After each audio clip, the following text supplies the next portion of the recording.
나 위에 십자가에서 깨뜨리신 사랑, 오늘도 그 사랑 안에 나 거합니다. 주님의 생명 내 안에 있고 주님의 사랑 날 강권하니 나 오늘도 주께 내 삶을 깨뜨립니다. 반전을 이루는 부활신앙이라는 제목으로 함께 말씀을 나눕니다. 부활이라는 그 단어 자체가 반전이죠, 그죠? 죽었던 곳에서 다시 살아나는, 아무런 소망이 없던 곳에서 하나님이 일하시고 그 흑암 가운데서 창세기 1장 1절에 빛이 있으라 말씀하시니 생명의 역사가 시작된 것처럼 부활의 놀라운 역사는 하나님의 능력의 절정을 보여주시는 것입니다. 사실 이 앞에 있는 이 꽃도, 이 식물도 죽을 듯 했습니다. 그래서 이거 다시 살아날 수 있을까? 꽃도 시들고 또 이파리도 시들어가는 거, 그 이제 밖에다 놓으면 어떻게 지내다가 죽겠지 하는 거를 그래도 혹시 겨울을 잘 지나면은 또 새롭게 생명을 싹을 틔우지 않을까 생각을 갖고 교육관에다가 겨우내 물을 주고 그랬습니다. 그랬더니 야, 이렇게 조그마한 꽃대가 올라오더니만은 양쪽으로 해서 야, 이건 뭐 누가 제가 인위적으로 만든 게 아닙니다. 다 올라와가지고 고개를 숙일 정도로까지 꽃잎이 활짝 펴지면서 제가 이 꽃을 보면은 그냥 사서 한 것보다 이렇게 어렸을 때부터 죽어가는 것에서 다시 이렇게 활짝 피는 모습을 보니까 이게 하나님이 행하시는 일이 아닌가, 생명의 역사가 아닌가, 이런 생각을 다시 한번 보게 됩니다. 하나님이 일하시면, 부활하신 예수님 우리와 함께 하시면 놀라운 일들이 일어나게 될 줄로 믿습니다. 우리 지금이라도 주 안에서 꽃을 피우시는 삶을 사시기 바랍니다. 아론의 쌍난 지팡이가 있죠? 그 나무 지팡이는 아무런 생명이 없는 그냥 잘라서 막대기였습니다. 근데 그 막대기에 하나님이 함께 하신다는 능력의 표징의 사인으로 거기에서 싹이 나서 살구나무 꽃이 피인 거예요. 쌍난, 그것을 하나님이 죽은 것도 못 쓰는 것도 하나님이 들어 사용하신다는 것입니다. 오늘 하나님의 말씀처럼 반전의 역사를 이루는 부활신앙을 우리가 갖기만 하면, 이 부활신앙을 갖기만 하면은 새로운 일이 이루어지게 될 것이다. 그럼 이것은 어떻게 부활신앙을 갖습니까? 먼저 죽은 자 가운데서 예수님께서는 다시 살아나셔서, 살아나실 때, 부활하실 때에 성소의 휘장이 찢어졌어요. 찢어지면서 구시대에 있었던 모든 성전 체제는 이제 사람들이 먼 걸음 예루살렘까지 와가지고 예배 드리는 그게 아니라 성전의 휘장이 찢어지면서 우리가 이제는 하나님을 영접하는 마음의 성전 시대가 열려지게 된 거예요. 성전으로 우리를, 성령의 전을 우리 가운데에 세우셨다는 것입니다. 우리는 주님을 믿는 자마다, 예수님을 믿는 자마다 마음에 성전이 있어서 하나님을 예배하는 처소를 우리 안에 두십니다.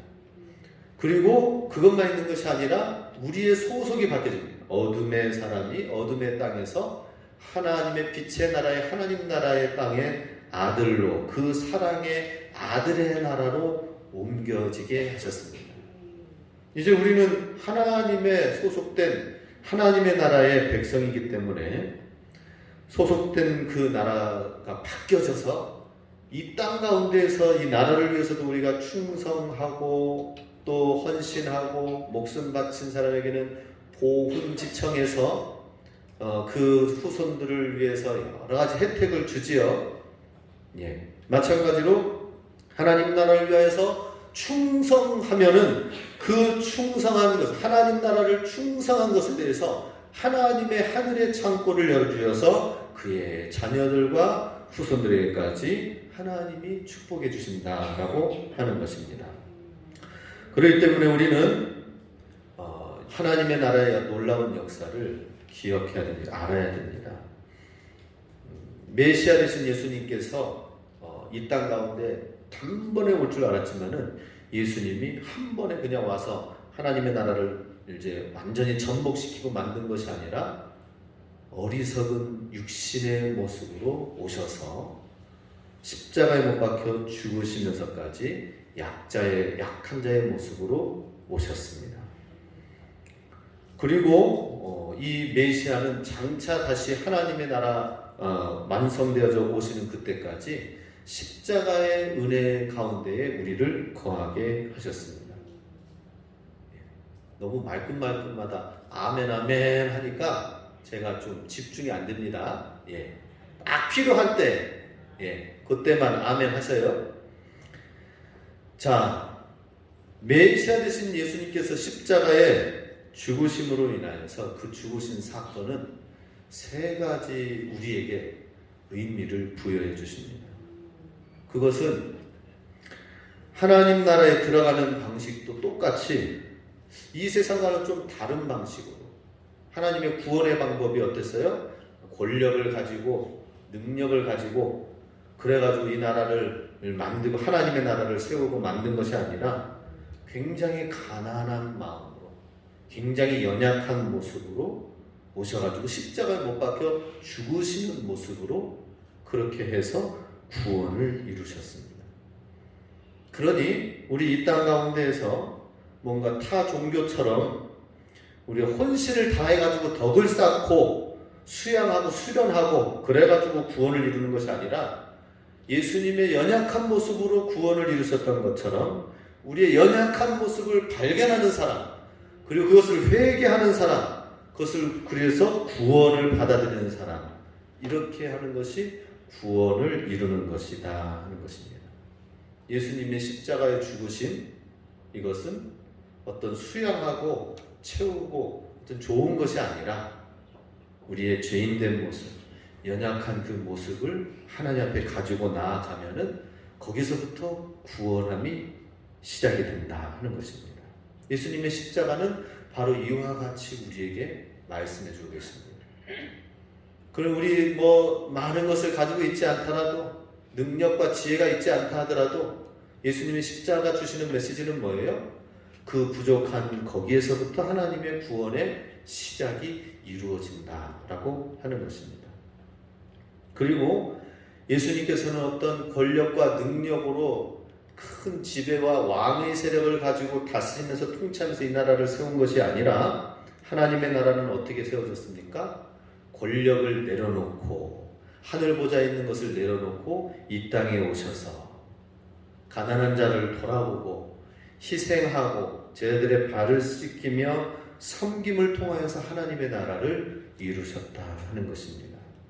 그러니 우리도 하나님의 나라를 세우는 것은 어떤 방법이에요?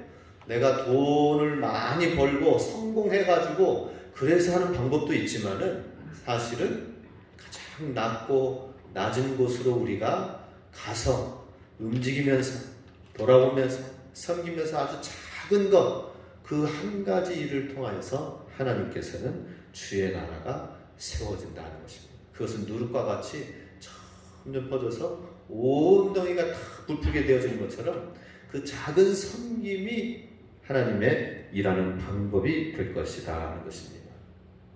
또한 이 세상 가운데서는 사람들이 행복을 추구하고 성공을 하기 위해서 많이 열심히 합니다. 유능한 사람이 되기 위해서 노력합니다. 돈을 벌어서 행복하게 살려고 돈 하면서 농사도 열심히 짓고 열심히 배우고 공부합니다. 그런데 그렇게 해야 되겠지만은 우리는 하나님께서는 부유한 사람만, 능력 있는 사람만 하나님이 사용하시는 것이 아니라 소외되어져 있는 사람, 연약한 사람을 하나님이 그 사람을 통하여서 세워서 일하신다 하는 것입니다. 그렇다고 나약한 사람이 되라는 것이 아니라 하나님이 들어서 사용하시는 방법이 있어요. 그것은 바로 오늘 말씀처럼 나약한 자, 부족한 자를 들어서 있는 자를 부끄럽게 하시는 하나님의 역사가 있다는 것입니다. 오늘 27절, 28절 말씀을 같이 읽습니다. 그러나 하나님께서 세상에 미련한 것들을 택하사 지혜 있는 자들을 부끄럽게 하려 하시고 세상에 약한 것들을 택하사 강한 것들을 부끄럽게 하려 하시며 하나님께서 세상에 천한 것들과 멸시받는 것들과 없는 것들을 택하사 있는 것들을 택하려 하시나니. 하나님이 택하신 것은 무엇이라고 합니까? 세상에 미련한 것들을 택하셨다. 그러면서 지혜 있는 자들을 부끄럽게 하셨다. 세상 가운데서 잘난 척하고 잘 나가는 사람들 부러워할 거 없습니다. 하나님이 관심 갖고 있는 사람은 연약한 자들을 어떻게 새롭게 변화해서 택하고 변화시켜서 들어서 하나님이 높여주시는 놀라운 사람이 되게 하시는 것이다. 그래서 하나님께서는 인간의 지혜를 뒤집어 엎습니다.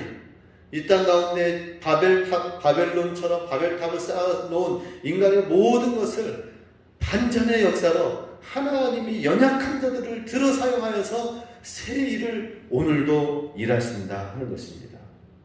그렇기 때문에 우리는 하나님이 일하시는 방법, 하나님이 일하시는 하나님의 경륜, 이 세상을 어떻게 경영하시는지 하나님이, 나라도 사실 어떻습니까? 새로운 대통령이 뽑혀서 대통령이 원하는 사람들을 임명하고 그 사람들을 통해서 각 부처와 말단에 이르기까지 완전히 새로운 정책을 해가지고 지금 문재인 정부가 쫙 4년간 왔습니다. 이제 앞으로 1년, 내년이 이제 총선인데 성적표를 보니까 부동산에 문제가 있고 뭐가 문제가 있고 초반에는 이야 뭔가 새로운 기대를 가지고 완전히 그냥 다 감옥에 집어넣고 그러면서 새롭게 뭔가 시작을 했는데 지금은 초라한 성적표를 지금 들고 있는 것 같아요.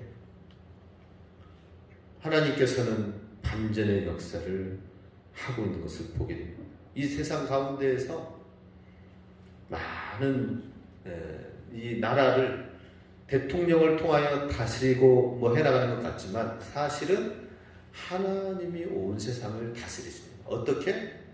먼저는 운보의 반전, 인과 운보의 법칙은 사람들이 반드시 죄를 지으면 어떻습니까? 지은 죄에 대해서 반드시 그 죄의 대가를 지불하게 한다라는 것입니다. 그래서 죄를 짓고도 그 다음에는 그것이 성공하고 행복의 길로 나아가는 듯 하지만 사실은 뭐예요? 부메랑으로 돌아오게 되어 있습니다. 내가 어떤 사람을 배신해가지고 그러면서 뭔가 땅을 차지하고 뭔가 이윤을 차지했다. 그러면 어떻게 됩니까? 나중에 하나님의 경영의 법칙은 뭐예요? 음보의 법칙. 그래서 우리의 모든 배신하는 사람은 배신 당하게 되고 속이는 사람은 도로 속고 칼로 살아가는 사람은 칼에 죽는 것입니다. 이러한 것이 세상이다 하는 것이죠. 그래서 우리는 정직하게 사는 것입니다. 주 안에서 정직하게, 하나님 안에서 정직하게 사는 게 중요합니다. 또 구속의 반전이 있습니다. 구속의 반전. 강한 것들만 점점 이 코로나 시기에 돈 있는 사람들은 돈을 더 많이 벌었다고 합니다. 뭐 주식 투자하고 뭐하고 해가지고 돈을 더 많이 벌었대요. 집, 이 나라 정부에서는 사지 말라고 했는데 그래도 집 산 사람은 집값이 더 올랐대요. 그래서 그죠? 지금 부동산 문제가 그거죠? 집값이 더 올라가지고 비싸서 없는 사람은 집값 살려고 하는데 힘들고 있는 사람은 집값이 더 올라가지고 자산 가치가 더 높아지고 그렇게 됐습니다. 그런데 정말 부익부 빈익빈의 상태인 것이 세상인 것 같지만은 또 하나님이 일하시는 경영하시는 방법은 연약한 자를 들어서 하나님이 크게 사용하신다 하는 것입니다. 그 중요한 것은 무엇입니까? 아무리 이 세상 가운데서 좋은 것을 가지고 내가 가지고 있다 하더라도 하나님이 없으면, 하나님이 없는 가운데 가지고 있는 그 모든 부와 성공은 사실은 나중에 초라함으로 가질 수밖에 없는 것이죠. 오히려 저주가 될 수도 있습니다. 하나님 없는 부유함과 하나님 없는 행복은 사실은 나중에 그 행복 살짝 걷어가면 어떻게 됩니까? 완전히 망가집니다. 그런데 반대로 하나님 안에서 지금 사실 연약하고 결핍과 상실과 병듦과 없어짐과 힘든 것들이 있다 하지만은 예수님 안에서 믿음으로 살게 되면 어떻게 됩니까? 그것이 나중에 복으로 바뀌어지는 놀라운 역사들이 있게 된다는 것입니다. 할렐루야. 복으로 바뀌어지는 놀라운 반전의 역사가 있습니다. 이게 하나님의 경륜. 어떤 자에게 그냥 내가 노력해서 될 수는 있어요. 그렇지만 하나님으로 말미암는 하나님의 반전의 축복이 되어야 된다는 것입니다. 그것은 겸손한 사람을 하나님이 축복해 주시고 하나님 안에서 낮아진 사람을 높여주시는 것이 하나님의 원리입니다. 죽은 자를 다시 살리시고 십자가에서 다시 부활케 하시는 그 하나님의 통치 방법이 있다는 사실을 우리는 기억해야 된다 하는 것입니다. 이 세상 사람들은 가치관이 달라요. 성경의 가치관과 다릅니다. 그것은 창세기 때부터, 태초의 때부터, 초창기 인류가 시작된 때부터 달라요. 맨 처음에 부족과 씨족이 생겨나면서 그때서부터 그 세상의 가치관은 뭐예요? 여인의 가치가 그때 달랐다고 합니다. 다산의 축복을 이루어야 되는 것이 그때 당시에는 여인으로서 최고의 가치를 뒀어요. 이쁘고 그리고 또 이쁘면서 통통하고 아기를 잘 낳으면은, 그러면 나중에 이 자녀들이 아들을 또 많이 낳으면은 다 그게 이제는 일꾼이 되고 일손이 되고 재산과 가문을 일으키는 그러한 것이 되기 때문에 그때 당시에는 자녀를 쑥쑥 낳는 튼튼한 여자가 최고로 가치가 있었다고 합니다.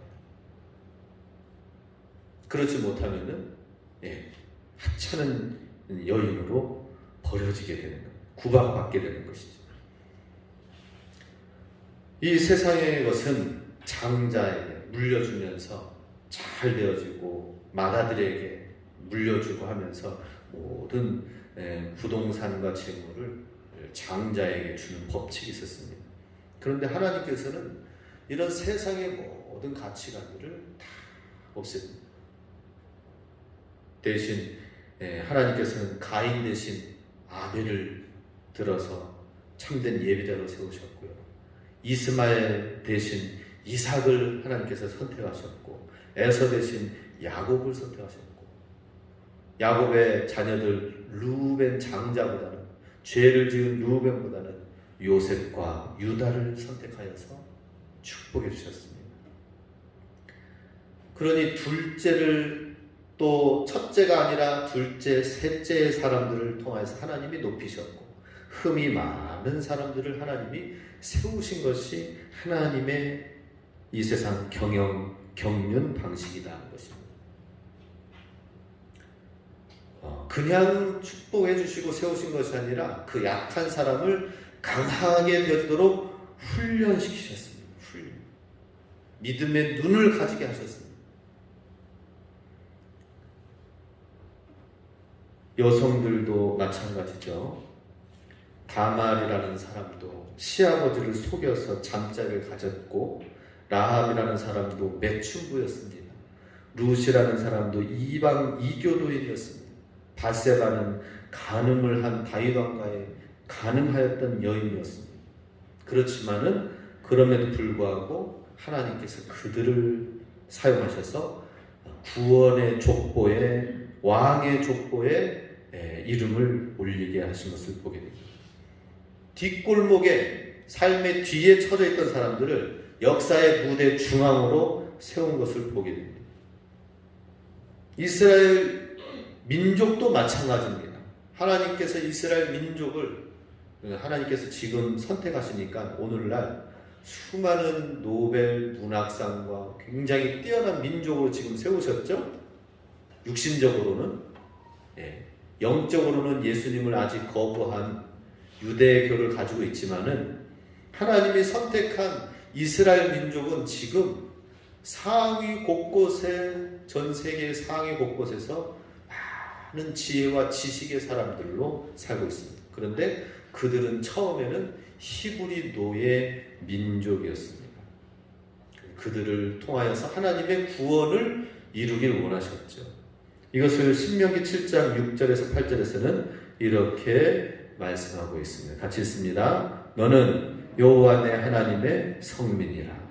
내 하나님 여호와께서 지상 만민 중에서 너를 자기 기업의 백성으로 택하셨나니 여호와께서 너를 기뻐하시고 너희를 택하심은 너희가 다른 민족보다 수요가 많기 때문이 아니니라.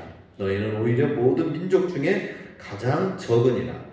여호와께서 다만 너희를 사랑하심으로 말미암아 또는 너희의 조상들에게 하신 맹세를 지키려 하심으로 말미암아 자기의 권능의 손으로 너희를 인도하여 내시되 너희를 그 종되었던 집에서 애고강 바로의 손에서 속량하셨나니.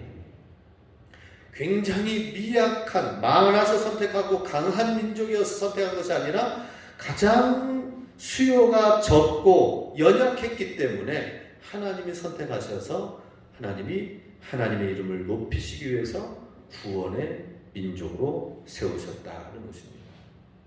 그냥 하나님의 관심은 누가 똑똑할까, 누구를 사용할까 여기 있지 않냐고요. 누가 연약한데 누가 이 믿음을 가지고 하나님을 신뢰해서 변화되어져서 하나님의 큰 일을 이룰까? 이렇게 하나님은 약한 자, 쓸모없는 자, 부족한 자를 하나님이 선택하셔서 멋진 작품으로 만들길 원하신다는 것입니다.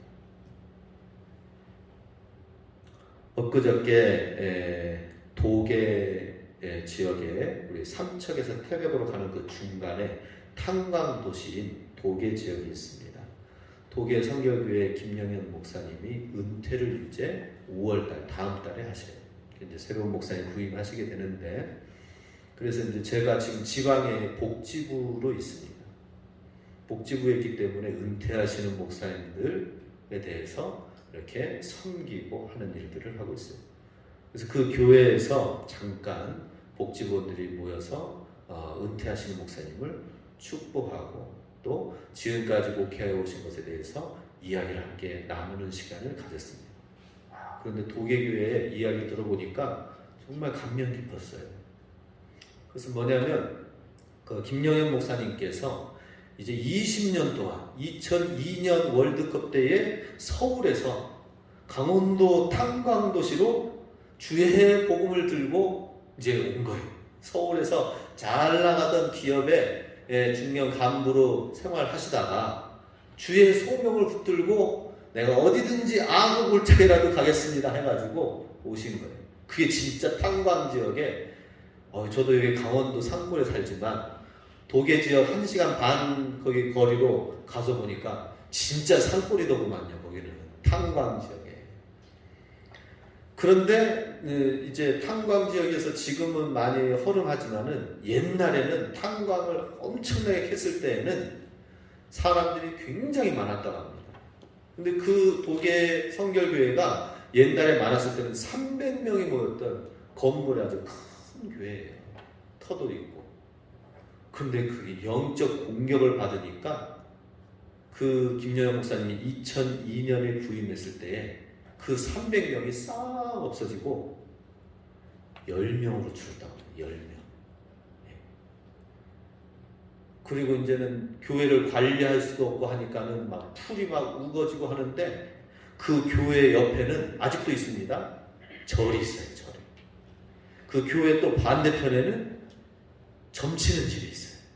그게 아직도 있어요. 그 양쪽에서 불교 절과 점치는 집이 있고 하니까 얼마나 그래요. 그런데 도계 지역이 이상하게 16개 교회가 있다고 하는데요. 그 16개 교회 옆에는 똑같이 이 도계 성결교회처럼 똑같이 절 있고 점집 있고 이상하게 그렇게 옆에 있다고 합니다. 그래서 도계 지역이 한참 탕강으로 생겼을 때는 교회도 부흥해가지고 막 엄청나게 지역이 발전하고 영적으로 성장했던 교회인데 쫙 가라앉을 때는 교회와 교회들끼리 서로 분쟁을 하고 그런 일들이 막 생겨나는 거예요. 그래서 이제 김여은 목사님이 부임했을 때에는 저 귀신이 나올 만한 교회에 누가 부임을 하나 하고 사람들이 궁금해했다더래요. 주변 사람들이. 지금은 그래도 20년 동안 목회를 하셔가지고 조금 성장을 하면서 교회도 새롭게 하고 그랬습니다. 야, 지금은 지역을 완전히 새롭게 바꿔놓으셨어요.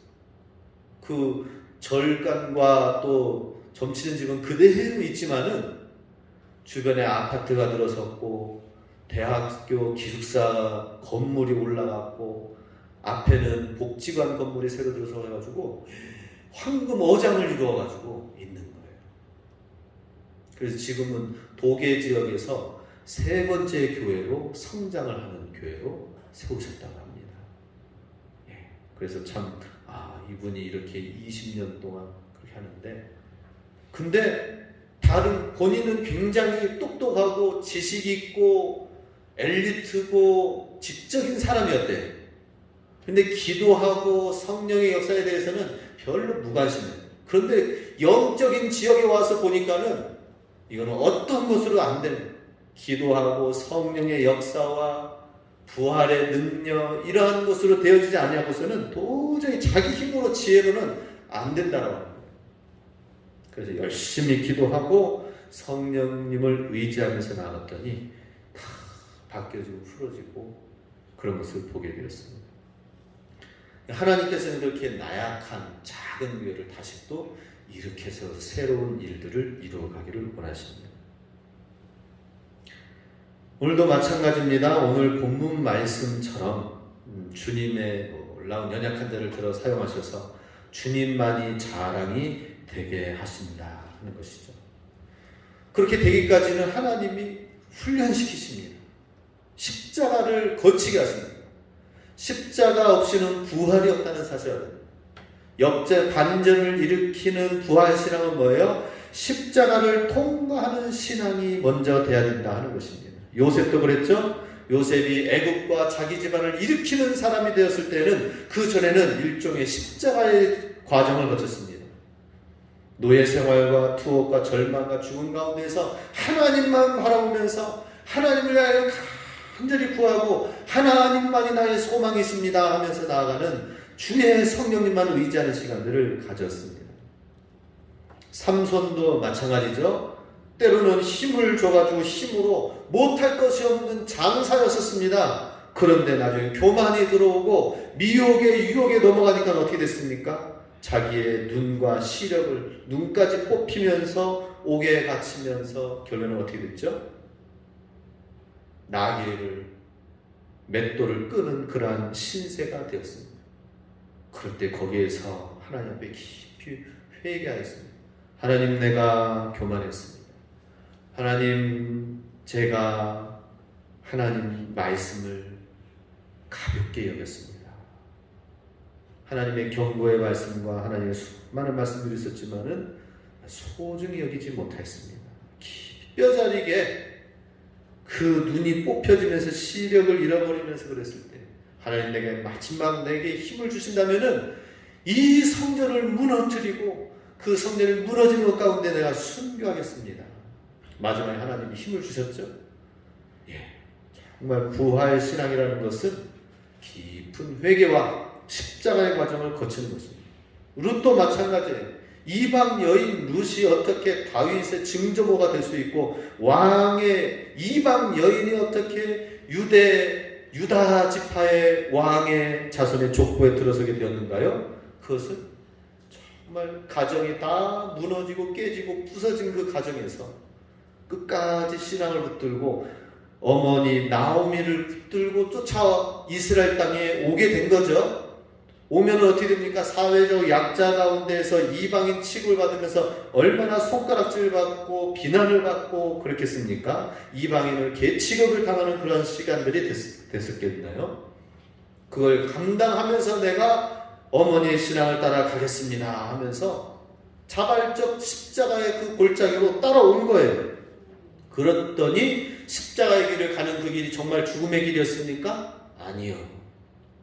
그 발치에서 정말 이삭이라도 죽으면서 먹으면서 생계를 연명하며 살려고 하였지만은 오히려 하나님은 보아스의 유력자를 붙여주시고 만나게 하셔서 하루아침에 하나님이 높여주신 것을 보게 됩니다.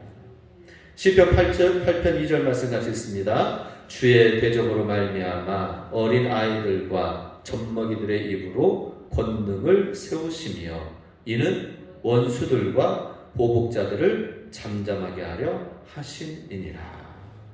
어린아이와 같고 연약하다 하더라도 그 입을 권능을 주시면서 원수자들과 보복자들과 모든 권세 있는 자들을 잠잠하게 하신다 하는 것입니다. 이렇게 하신 데에는 이유가 있습니다. 바로 하나님만 자랑하게 하기 위해서. 오늘 본문 29절에서 31절 같이 있습니다. 이는 아무 육체도 하나님 앞에서 자랑하지 못하게 하려 하심이라. 너희는 하나님으로부터 나서 그리스도 예수 안에 있고 예수는 하나님으로서 나와서 우리에게 지혜와 의로움과 거룩함과 구원함이 되셨으니 기록된 바 자랑하는 자는 주 안에서 자랑하라 함과 같게 하려 함이니라.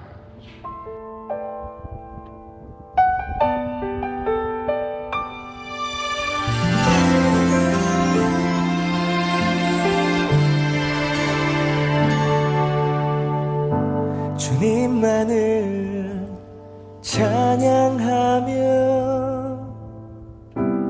경배하는 이 시간 그 어떤 것도 끊을 수 없는 사랑 찬양합니다. 주님만을 찬양하며 경배하는 이 시간 그 어떤 것도 끊을 수 없는 사랑 찬양합니다.